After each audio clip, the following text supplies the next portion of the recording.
안녕하세요. 구남식 목사입니다. 오늘 전해드릴 본문 말씀은 누가복음 17장 20절에서 21절까지의 말씀입니다. 바리새인들이 하나님의 나라가 어느 때 임하나이까 묻거늘 예수께서 대답하여 이르시되 하나님의 나라는 볼 수 있게 임하는 것이 아니요 또 여기 있다 저기 있다고도 못하리니 하나님의 나라는 너희 안에 있느니라. 신구약 성경 66권은 시작부터 끝까지 하나님 나라를 선포하는 거라 해도 과언이 아닐 겁니다. 창세기 1장 1절 태초에 하나님이 천지를 창조하시니라. 요한계시록 22장 20절 아멘 주 예수여 오시옵소서.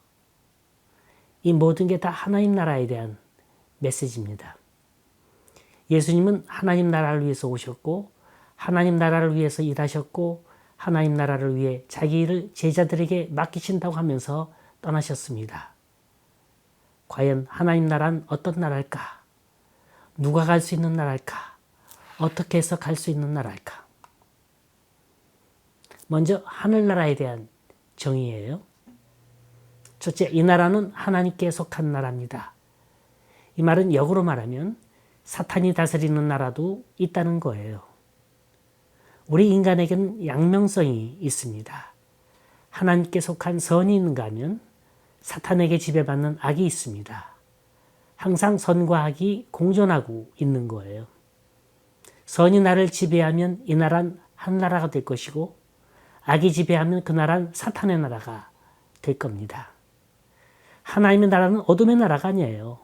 빛의 나라입니다. 죽음의 나라가 아니라 생명의 나라예요. 할 수 없다가 아니라 할 수 있다의 나라예요. 부정의 나라가 아니라 긍정의 나라입니다. 아버지여 내가 그 나라에 거하게 하옵소서. 이게 주기도문이 말하는 나라의 임하옵시며 라는 뜻입니다. 둘째, 이 나라는 무엇보다 하나님의 주권을 의미합니다. 하나님이 통치하고 하나님이 다스리는 나라예요. 제가 주일학교 때 배운 노래입니다. 돈으로도 못 가요 하나님 나라 힘으로도 못 가요 하나님 나라 거듭나면 가는 나라 하나님 나라 믿음으로 가는 나라 하나님 나라 한마디로 내주 없이는 못 가는 나라 이 나라가 한 나라인 거예요. 세 번째, 하나님의 나라는 인격적인 나라입니다. 하나님과 내가 같이 느끼는 거예요. 내가 아프면 하나님도 같이 아파하세요. 내가 괴로우면 하나님도 괴로운 거예요. 내가 슬프면 하나님도 슬프고 내가 기쁘면 하나님도 기쁜 겁니다. 이런 인격적인 관계로 맺어진 나라가 하나님 나라인 겁니다. 암말기 환자들을 보세요. 얼마나 고통을 합니까? 진통제가 없으면 한순간도 견딜 수 없어요. 엉금엉금 겨요. 엉엉 웁니다. 너무나 고통이 되니까. 너무 아프니까. 이 고통을 어떻게 말로 설명할 수 있겠습니까? 그런데 그 순간순간을 참으로 용케도 잘 참아가는 사람이 있어요.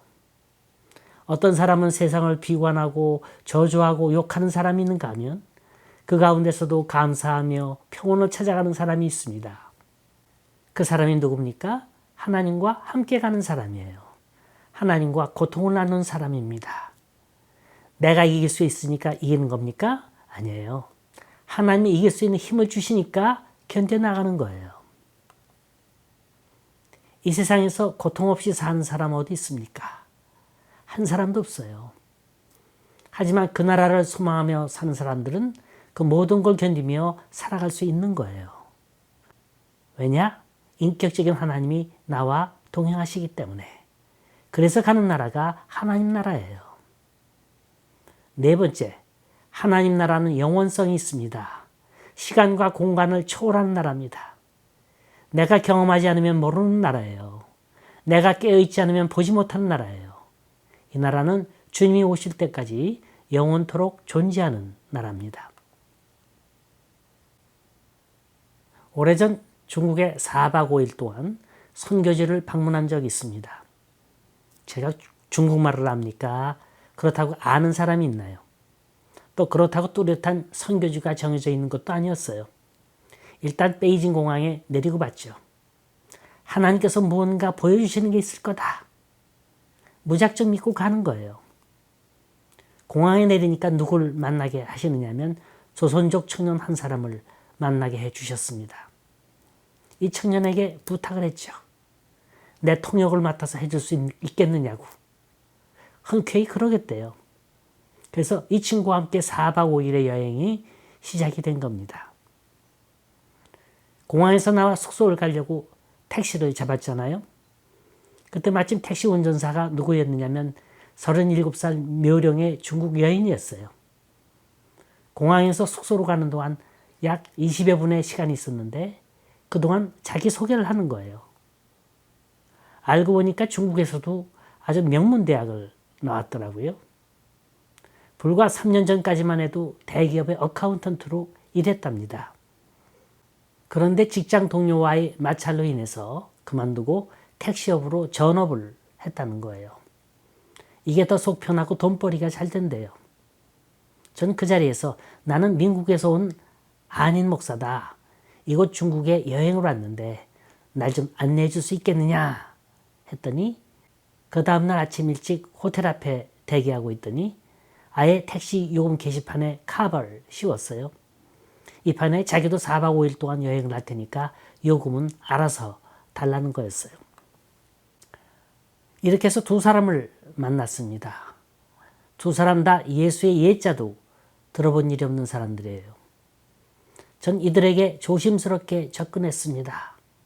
어떻게 해야 이들이 복음을 받아들일까? 이모 저모로 궁리하면서 기회를 엿봤죠. 때가 왔어요. 운전하는 이 여인이 자기 가정 얘기를 들려주는 겁니다. 자기에겐 딸이 하나가 있는데 지금 남편과 별거 중이라는 거예요. 분명히 이 여인은 말 못할 어떤 비밀이 있었어요. 전 이 기회를 포착해서 질문을 했습니다.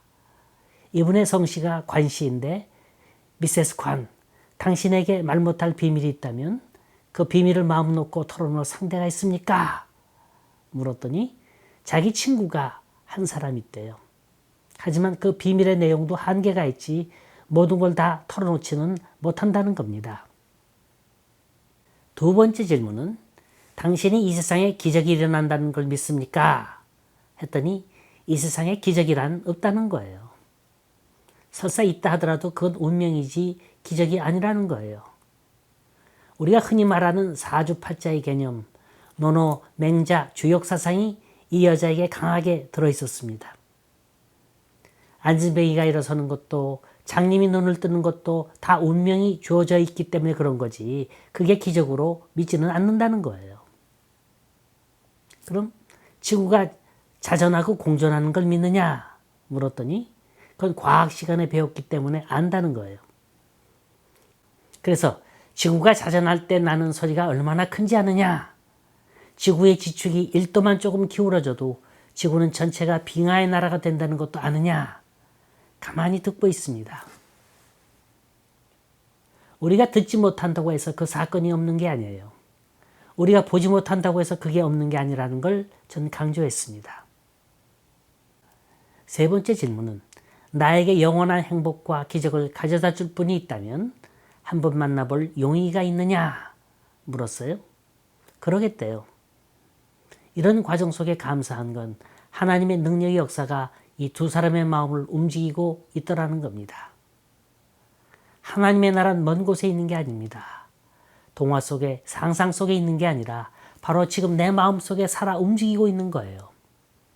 우리는 그분을 몰랐을 뿐이지 만나지 못했을 뿐이지 경험하지 못했을 뿐이지 절대로 없는 분이 아닌 겁니다. 전 이 두 사람에게 하나님의 나라를 소개했고 예수님을 소개했습니다. 그러면서 조선족 청년에게는 한글 성경을 줬고 그 중국 여인에게는 영어 성경을 줬습니다. 그리고 꼭 교회 나가라고 꼭 예수 믿으라고 그러겠대요. 전 결국 이 두 사람을 만나려고 중국에 간 거였습니다.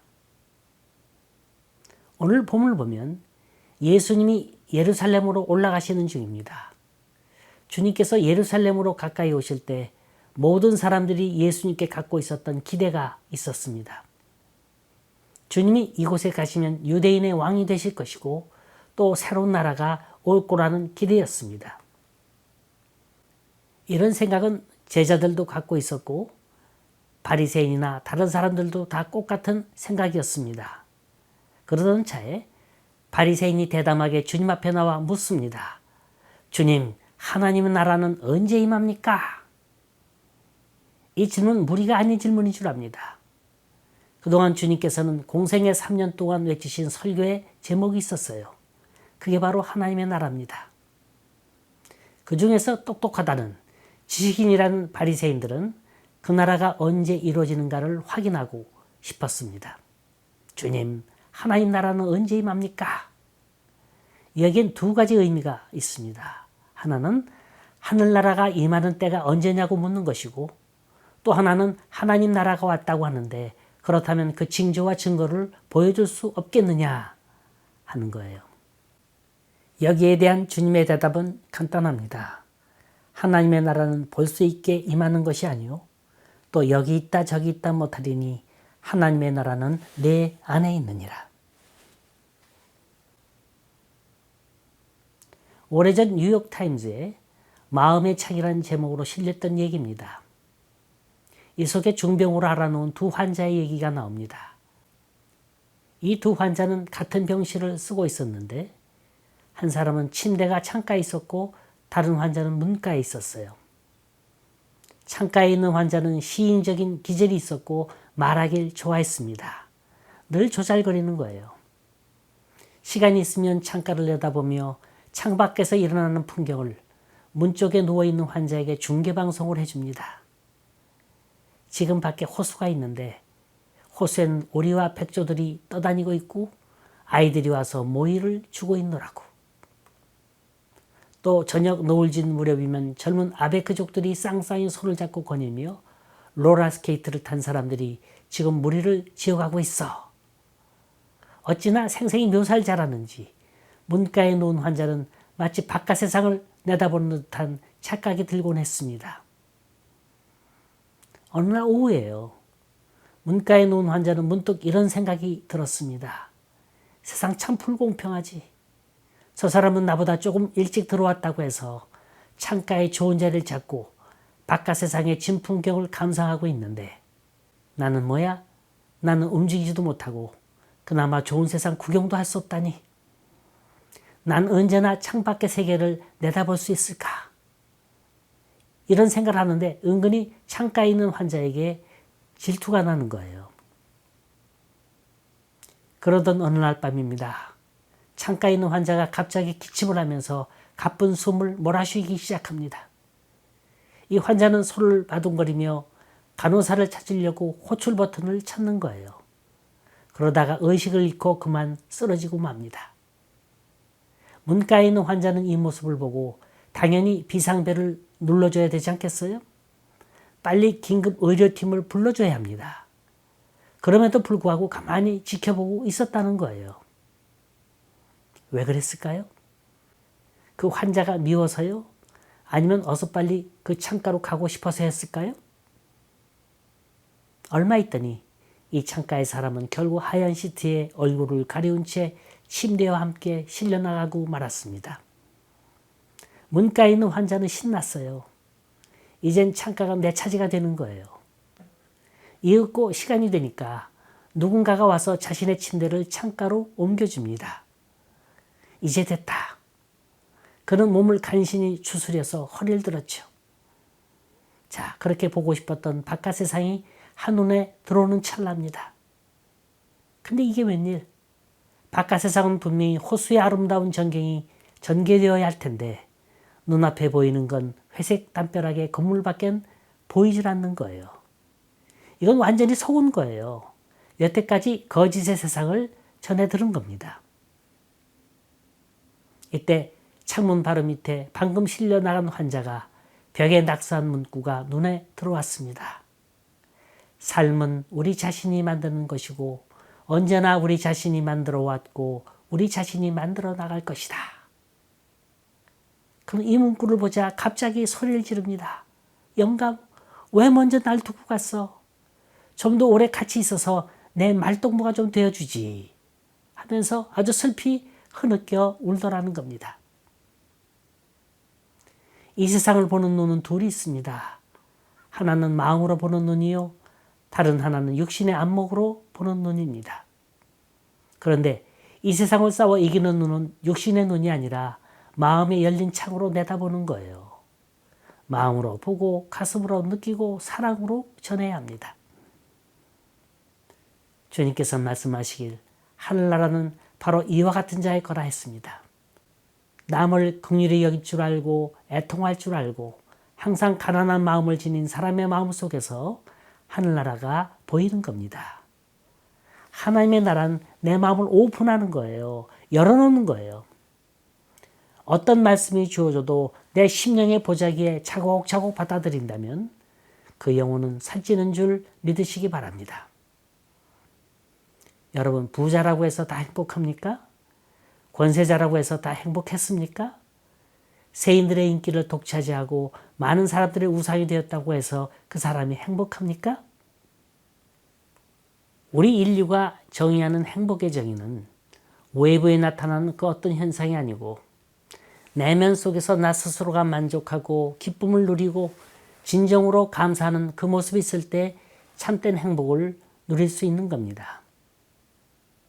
중국은 신앙의 자유가 있는 나라가 아니에요. 아직도 지하교회가 있습니다. 박해 속에서 예배드리고 있어요. 그런데 중국의 안디옥 교회라 불리우는 교회가 있습니다. 제가 중국 여행 때 그곳 사람들의 입을 통해서 들은 교회입니다. 하남성 교회예요. 전 이 하남성이 얼마나 넓은 곳인지 모릅니다. 통계에 의하면 이곳 하남성엔 1000만 명의 그리스도인이 있다고 그럽니다. 이 성엔 방성현이라는 곳이 있는데 이 현에는 인민공사라고 하는 15개 집단농장이 있답니다. 그런데 그중 13개는 이곳에서 일하는 모든 사람들이 다 그리스도인이라고 합니다. 만약 이 성이 어느 도시나 농촌에 가서 길에서 만나는 사람에게 아무나 붙잡고 당신 예수 믿습니까? 이렇게 물으면 다 자신 있게 그렇습니다 대답한다 그래요. 전 그 이유가 어디 있을까 찾아봤습니다. 그랬더니 아니나 다를까 이 하남성의 그리스도인들처럼 박해와 고난을 심하게 받은 것도 드물다는 걸 알았습니다. 이곳 하남성 사람들이라면 다 아는 유명한 얘기가 있습니다. 주님을 위해 대단한 열정을 갖고 복음을 전한 한 자매가 있습니다. 이 여인의 가족은 불신자였기 때문에 예수 믿는다는 건 고난 그 자체였습니다. 어느 날 밖에서 돌아온 그녀에게 시어머니가 노발대발하면서 다가왔습니다. 너 아침부터 저녁까지 밖에서 돌아다니는 걸 보니까 분명히 무슨 일이 있는 거다. 이렇게 죄를 뒤집어 씌우기 시작했습니다. 남편은 여기에 덩달아 아내를 의심한 나머지 때리고 짓밟고 나중에는 법원으로 끌려가게 됐습니다. 그래서 법원으로 가는 도중이에요. 이때 느닷없이 자전거 탄 사람이 나타났습니다. 당신의 아이가 지금 굉장히 위독합니다. 뇌망염이에요. 빨리 돌아가세요. 이들은 법원으로 가다 말고 황급히 집으로 돌아갑니다. 허나 이 아이는 거의 숨을 못 쉬고 있었고 병원으로 급히 데리고 가봤지만 이미 그 아이의 숨은 끊어진 상태였습니다. 이러니 이 남편이 어떻겠어요? 자신의 분을 이기지 못한 나머지 죽은 아이를 아내에게 던집니다. 그리고 아내를 집에서 내쫓습니다. 너 만일 집에 다시 돌아오려거든 아이를 살려내라. 만일 이 아이가 살아나지 않으면 영영 이 집에 발도 못 붙일 줄 알라. 이 여인은 아이를 안고 열심히 기도했습니다. 숨이 끊어진 아이를 안고 이 교회 저 교회 집회를 따라다니는 거예요. 집회가 끝나면 그녀는 이 아이를 부둥켜 안고 뜰에서 기도했습니다. 주님, 이제 남은 희망은 하나도 없습니다. 이 아이를 주님 곁으로 데려가시기로 작정하셨다면 아무쪼록 저도 데려가 주십시오. 이 아이가 죽은 지 나흘이 되던 날입니다. 이날도 어느 큰 집회에 참석해서 이 아이를 부둥켜 울며 기도하고 있는데 갑자기 품 안에 있던 아기가 큰 소리로 울기 시작하는 거예요. 이건 기적이에요. 이 아이는 너무나 기뻐서 강단으로 뛰어올라가 우리 아이가 살아났습니다. 이것 보세요. 외치기 시작합니다. 이렇게 7일 동안을 이 여인이 하남성 일대 교회에 다니며 간증 집회를 가졌더니 모르는 사람이 없을 정도로 유명해졌습니다. 이걸 계기로 이 여인의 가정은 구원을 받았을 뿐만 아니라 복음의 물결은 무섭게 퍼지기 시작했습니다. 그러니까 놀란 건 중국 정부예요. 이러다간 큰일 날 것 같으니까 공공연하게 교회에 박해를 가하기 시작합니다. 이들은 고문을 받고 집회 도중에 끌려가고 그러면 그럴수록 교회는 소멸되지 않았고 더욱 무럭무럭 성장해 나갔다고 합니다. 오늘날 방성현 일대의 신자들은 누구나 주님의 이름으로 박해받는 걸 최고의 영광으로 삼는다 그래요. 그들은 주님을 위해 고난받기를 즐기며 체포되어서 하나님께 영광 돌리기를 바라고 있다고 합니다. 여러분, 어디가 하늘나라입니까? 저는 하남성 방성현 일대의 15개의 집단 농장, 이곳이 하늘나라라고 생각합니다. 하나님의 나라는 유토피아가 아니에요. 죽어서 가는 먼 나라의 세계가 아니라 그 나라는 내 마음속에 있습니다. 하나님이, 주님이, 성령이 내 마음속에 살아서 역사하고 계시면 그곳이 바로 하나님의 나라인 줄 믿으시기 바랍니다. 주님은 하나님의 나라는 너희 안에 있다고 했습니다. 이 나라는 눈으로 보는 나라가 아닙니다. 내가 싸우며 나가는 나라입니다. 어떤 사람은 행복하게 사는 것 같지만 하나님의 나라와는 전혀 관계가 없이 살아가고 있고 또 어떤 사람은 하나님 나라와는 먼 것처럼 고생하며 힘들게 살아가지만 바로 그 사람이 하나님의 나라 안에서 살아가는 사람일 수도 있습니다. 여러분, 하늘나라의 나그네가 되지 마세요. 하늘나라는 밖에서 쳐다보며 감상하며 지나가는 곳이 아닙니다. 내 눈물이 있어야 되고 내 물질이 있어야 하고 내 희생이 있어야 합니다. 하늘나라를 멀리서 찾지 마세요. 그분이 하늘나라입니다. 바로 내 안에 있습니다. 내 영혼이 은총 입어 중환제진 벗고보니 슬픔 많은 이 세상도 천국으로 화하도다. 할렐루야 찬양하세. 내 모든 죄 사함받고 주 예수와 동행하니 그 어디나 하늘나라.